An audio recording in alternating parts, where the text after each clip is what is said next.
the river. Soak up this whole land. I'm gonna reach for my brothers and sisters outstretched hand. I'm gonna stand like a mountain for all that's good and right. So let the storms come on, yeah, we won't run. We'll just hold on tight and practice peace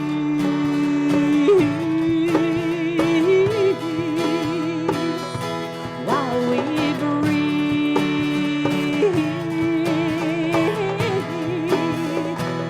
We're gonna rise.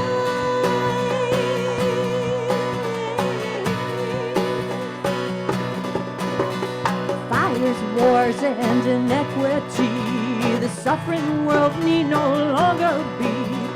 Let's make a new reality. We know what we must do.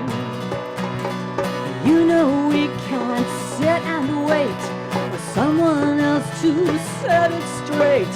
Kindred spirits we relate. Rise up and get it done. Let's practice peace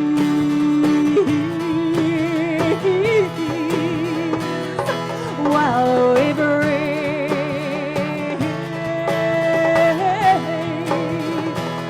We're gonna rise.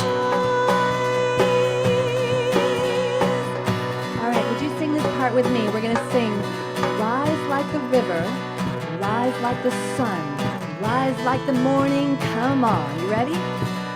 Rise like the river, rise like the sun, rise like the morning. Come on, yeah, we're gonna rise like the river, rise like the sun, rise like the morning. Come on, yeah, we're gonna rise like the river, rise like the sun, rise like the morning. Come on, yeah, we're gonna rise like the river, rise like the sun, rise like the morning. Come on and practice peace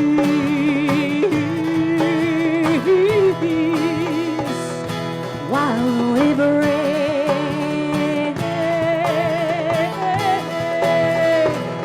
We're gonna rise.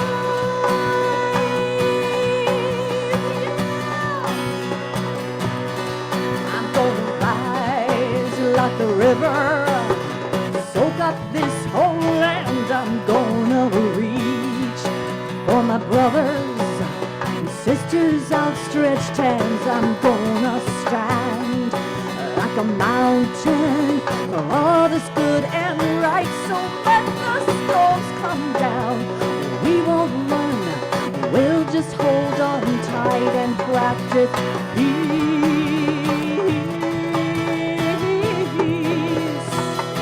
while we breathe.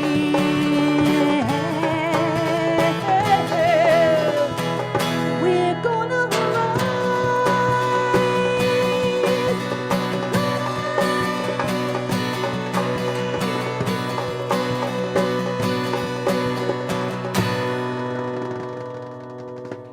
rise. Thank you. Thank you. Raihan.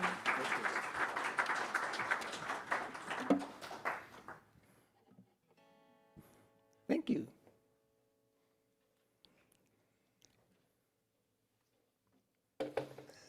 What she said. God blesses you.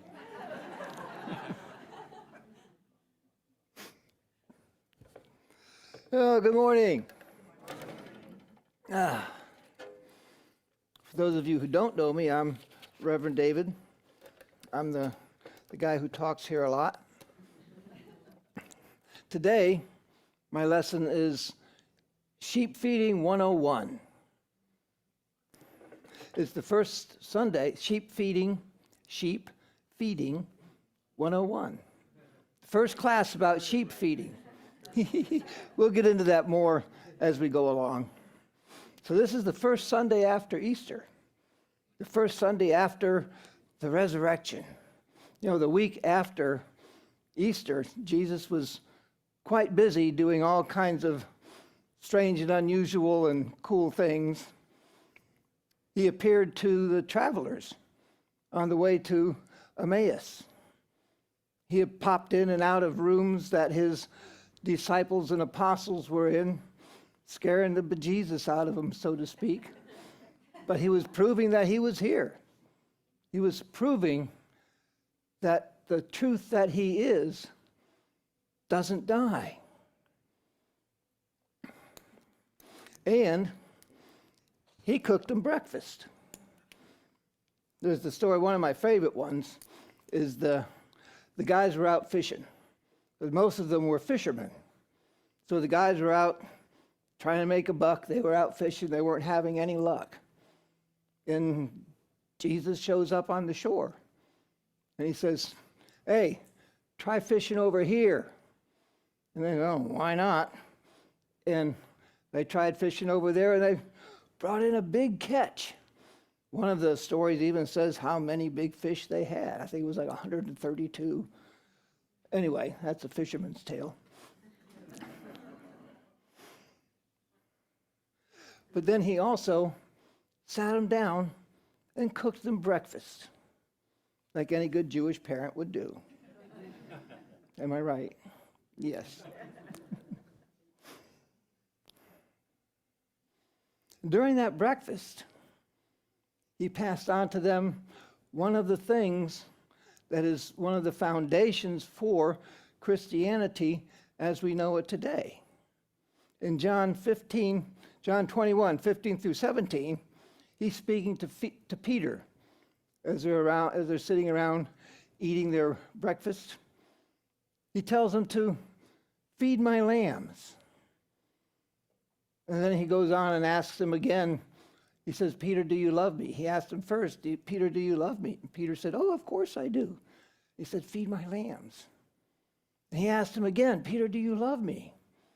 Peter's going, well, yes, of course I do. He said, tend my sheep. Then he said, Peter, do you love me? And Peter's getting, huh? Why do you keep asking me this? And he says, feed my sheep. Jesus the Christ was giving Peter and us a charge to go and do as he did. He was encouraging them to do what he did, to step out and be the presence of Spirit that they are as he stepped out and became the presence of Spirit that he was. And what was it that Spirit created him to be? To be active, to be an encourager, to be a healer, to be an example to everyone, to be a doer of God's work, to reach out to those in need, to teach those who desired a greater understanding. He healed those who came to him in faith, and he was in fellowship. He partied with those whose others would have nothing to do with them. He partied with tax collectors. He partied with harlots. He partied with anybody who would party with him. And he was invited to all the best ones. He was celebrating. He was celebrating life. He was celebrating the people he was with. He was honoring the people he was with. He was living life with all the gusto he could. He was praying with and being an example for all of humankind. That's what Jesus discovered was his to do. That's what was his to do. That was his service. What's yours? What is yours? That's a question to ask yourself. Think for a moment on this phrase from Emily Cady's Lessons in Truth, page 87. This is from one paragraph. I'm taking the first part of the paragraph, last part of the paragraph. Many today are conscious that the inner hunger cannot be satisfied by worldly goods and are with all earnestness seeking spiritual understanding. While spiritual understanding is in reality a gift of God that comes to us more or less quickly in proportion as we use the light we already have. I'm going to say that part again. Spiritual understanding is in reality a gift of God. It comes to us more or less quickly in proportion as we use the light we already have. So, if you're waiting for enlightenment in order to do what it is to do, that is yours to do, you're going to be waiting an awful long time. Because it is through using the light you have that you will experience that greater understanding, that greater awareness of yourself and your world. It's by using the light you have that you discover the individual gifts that you have brought with you into the world.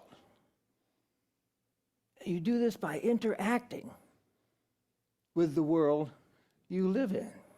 Your individual gifts, you will begin to notice them because your gifts come naturally to you. They are easily expressed, and they touch the lives and nourish other people's lives. Those are your gifts. I call it sheep feeding 101. Because you are going out and you're feeding everyone with your presence, with the light of your presence, with the love of your presence. Following your guidance to serve humanity by being and doing the best you are able to in this world and experiencing the results. That's how you grow. You go out into the world, you be and do the best that you can, and you experience the results. And you take that experience, whether it be good or not so good, and you can balance it. You can balance it and see where your gifts are, see where you need to learn something else, see where your power is, see where you need a boost. That's the only way you're going to gain a greater awareness, is to put what you have, what you are, to work in the world. Thich Nhat Hanh tells us, we do so much, we run so quickly, the situation is difficult. And many people say, don't just sit there, do something. But doing more things may make the situation worse. So you should say, don't just do something, sit there.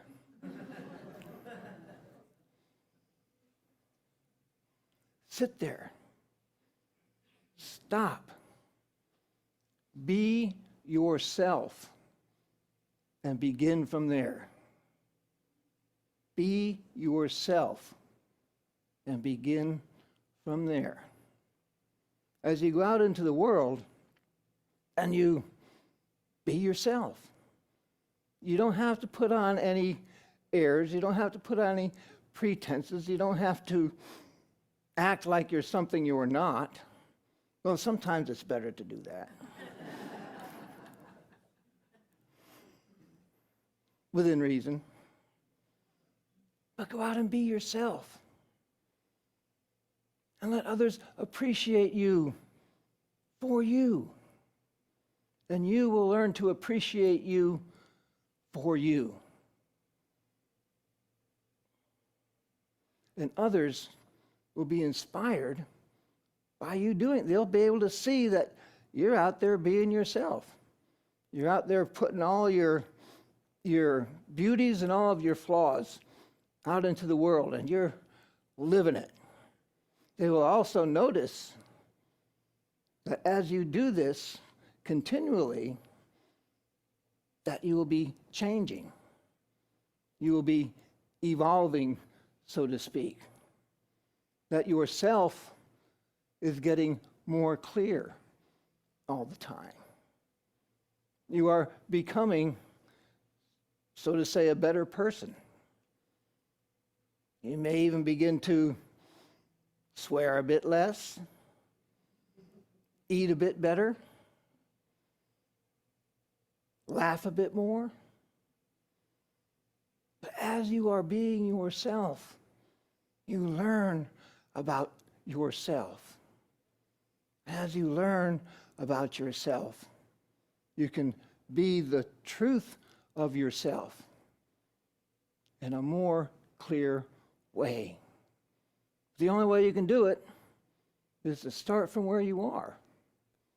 Start from where you are. It's through conscious living, through doing your best to be compassionate, kind, thoughtful, and understanding of others and of yourself, that you make a difference in the world. It is by being open to the idea that being an infinite expression of God mind, that there is always something to learn about yourself and the world that you have created in which you live. Don't you think that makes sense?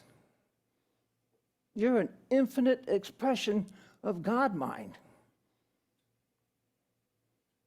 It's going to take a while for you to get used to that. Maybe 50, 80, 90 years. But that's what the ride is all about. Our daily word today is about world peace. And we've seen, it appears to us there's not a lot of that going on. Something new just popped up over in the Sudan. When we think about it, the majority of the world is at peace. We see the Sudan, Ukraine, Malaysia, all the other spots. And that's what they are. They're spots of conflict. They're spots of war. Majority of the world is at peace. Each of us contribute or detract from that world peace by being who we are in the world. By being conscious of the negative states of mind that we can habitually hold, we can make strides in the direction of peace for ourselves and for everyone. What can hold us back many times are biased opinions of others, our biased opinions of ourselves.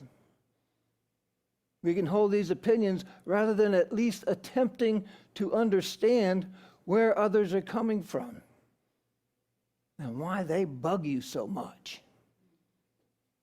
If somebody's really bugging you, you really need to know why. What is it that they're doing that gets under your skin? And then why does that get under your skin? What is it in your past life? I'm not going to say in your consciousness, because that's bull. What is it in your past life that this is bringing up a replay for you? That's what's going on. We used to call it, back in the old days when I first started, the Rolodex. Now we call it the thumb drive. What is it in that memory thumb drive?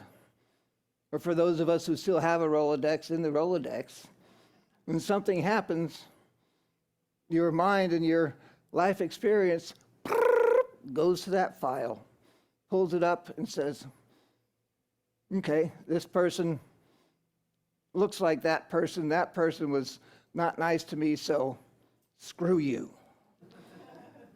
That's what happens. We're reflecting on what has been. That's what forgiveness is about. We hold grudges and things against people, and they have no idea that we are. Most of them wouldn't care less even if they did know.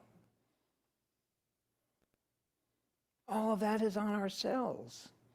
When we're holding our grudges and we're not liking somebody for whatever, we're not harming them.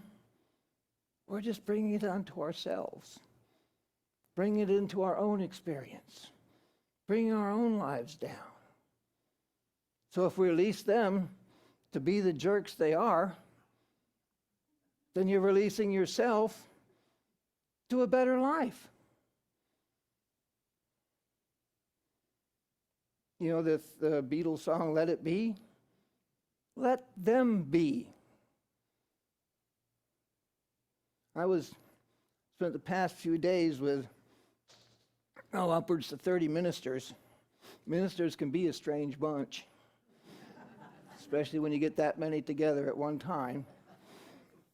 And some of them bug me for whatever reason. So I had a few days to look at that. And, I came to some conclusions that they're doing what they're doing because that's what they do. And there's no reason for me to be irked by whatever it is they're doing. That bothers me. Now, I may have some personal preferences in teachings and theologies and such, and I make that known quite adamantly sometimes. And then I have to be okay with myself that I did that. Because, amongst gatherings of ministers, being very adamant and vocal about things generally is not done. Everyone is all peace and namaste. And then when somebody goes, well, no, that's not the way it is, people get a little flustered sometimes. But then they know it's the truth. So when I do that every once in a while at ministerial, when I'm amongst my peers. And then I have people come up to me and say, thank you for saying that. Thank you for bringing that up. I didn't want to. I didn't want to upset the apple cart. But sometimes in order to be who you are, the apple cart can be upset because others are not being who they are. They're being held back by a certain set of norms that they believe are expected. And they're not expressing the truth of themselves. The key is to express the truth of yourself in a way that isn't harmful to others. They may not enjoy it. They may not enjoy hearing something other than what they think or believe. But as long as you're not doing it in a hurtful or harmful way, you're good. And that's, again, has to do with self-introspection, with knowing yourself and how you express things, and how you are in the world, and how you can do that to the best of your ability to create a greater experience for everyone. No matter what that experience may look like, it's going to be a greater experience.